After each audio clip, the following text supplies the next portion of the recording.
Good afternoon, everyone. I'm delighted to welcome Professor Pankaj Sethia ji from Indian Institute of Management, Ahmedabad, to St. Anandram Jaipuriya School, Saharanpur. With his extensive experience in education, consultancy, and leadership and digital transformation, we are honored to have him with us Thank you. for his valuable insights about our loving school. His impressive background, including teaching at IIMA, collaborating with esteemed US universities, and publishing in renowned outlets like Forbes and the Economic Times, makes him an invaluable guest. We are looking forward to his thoughts and discussion. Welcome, sir. I once again welcome you on the behalf of St. Anandram Jaipuriya School. So, sir, as you had a tour of the school, I just want to know how you feel about the infrastructure of the school. No, thank you first for inviting me here, and I'm extremely proud and delighted to see an institute, school like this come up here. The infrastructure, I just had a tour. You have your first building almost is ready and is actually operational. It's fantastic and excellent. I don't think I've seen such an infrastructure in at least Saharanpur before, so I'm really delighted. The shooting range you have is really impressive, and as I commented outside as well, I think it will be invaluable for someone who's training or who is thinking about competing at the highest levels in the sport. So I'm really impressed by what you've created. I congratulate you and the people behind the school for building such a great infrastructure, and I hope it will translate into great learning for the students who are coming here as well. Sure, sir. We are looking forward for that. And day and night, we are working for such an inclusive environment where every child can learn and grow. So thank you, sir, so much. I just want to have certain questions from you. That how can school effectively integrate technology into their curriculum? I think it's a rare opportunity now for many of the schools, like the one that we are seeing here, being remote, and by remote I mean in cities that are not typically tier one cities. That gap between knowledge and the human brain is decreasing tremendously through technology. Yes. I think I was talking yesterday with this group or another group, and I mentioned that there is so much learning that is now widely available. I myself teach Right. online on Coursera. There are courses that are totally freely available. Now, the reason that those things are becoming popular is that there should ideally be not a gap between knowledge and the people who want to learn. And technology offers many different ways Right, sir. in which you can bridge that gap between people who otherwise have had access to resources because of their geographical advantage. Typically tier 1 cities, large places had that advantage, but I think for children in cities that are in smaller cities, have a great opportunity because of technology bridging that gap between the knowledge and the brains.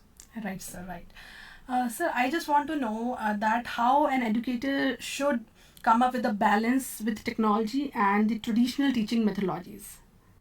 No, so I think that's an excellent question, right? So technology works two ways. Technology is very good at doing things that humans can do but don't have the bandwidth to do, right? So sometimes there's only one teacher. You cannot pay individual attention to everyone at the same time. Right. Technology is very good at doing things like that. And so you think about using technology in ways that would complement, catalyze the learning of students by complementing what teacher can do. So there are some things that teacher can do very well, and there are some things that technology can do very well. And the balance is, how do educators think about how do you divide the activities between the two, right? I mean, that's the real thing. You have to think about complementary effects. How is this technology going to complement, aid, or enhance the power of the educator?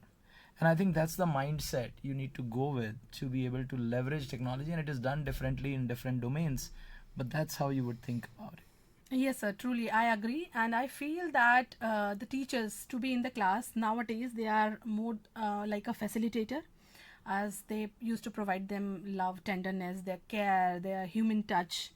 they are not just to impart the knowledge. They can have the accessories for that. They can have the technology. They are having the smart panels over there through which they can teach them. But yes, the teacher cannot be replaced using that, because the touch, the love, the care, and the sympathy or empathy is required to a child that can't be replaced by the technology. Let me extend that a Yes, little bit yes, forward. yes, I was teaching about 66 faculty who had come to IIM Ahmedabad. We get a lot of professors from different universities, both in India and abroad, who come to learn from us, and I teach them how academically they should be thinking about learning and teaching.